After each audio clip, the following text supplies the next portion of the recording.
السلام علیکم ورحمۃ اللہ وبرکاتہ۔ قرض اور دشمنوں سے حفاظت کی دعا۔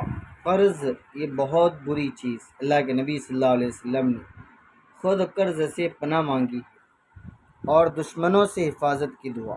دشمن یہ ہمارے لیے نقصان کا سبب ہوتا ہے، اس لیے اگر ہم قرض سے پریشان ہیں اور قرض سے ہم چھٹکارا نہیں پا رہے ہیں تو ہم اس دعا کا ضرور اہتمام کریں۔ یہ آپ صلی اللہ علیہ وسلم کے بتلائے ہوئی دعا، بتلائے ہوئے کلمات ہے، مبارک کلمات ہے، اور دشمنوں سے حفاظت کے عمل کی بہت اہم دعا ہے۔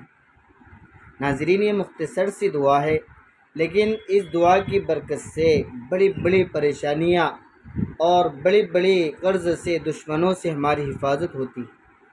اس لیے ہم ان دعاؤں کو ضرور یاد کریں۔ آپ چینل پر نہیں ہیں تو چینل کو ضرور سبسکرائب کریں اور لائک شیئر بھی کریں تاکہ دوسرے لوگوں کا بھی فائدہ ہو جائے۔ تو چلتے دعا کی طرف۔ قرض اور دشمنوں سے حفاظت کی دعا۔ حضرت عبداللہ بن عمر رضی اللہ عنہما فرماتے ہیں کہ رسول اللہ صلی اللہ علیہ وسلم ان کلمات کے ساتھ دعا مانگا کرتے تھے۔ آپ صلی اللہ علیہ وسلم خود مانگتے وہ دعا: اللہم انی اعوذ بک من غلبۃ الدین وغلبۃ العدو وشماتۃ الاعداء۔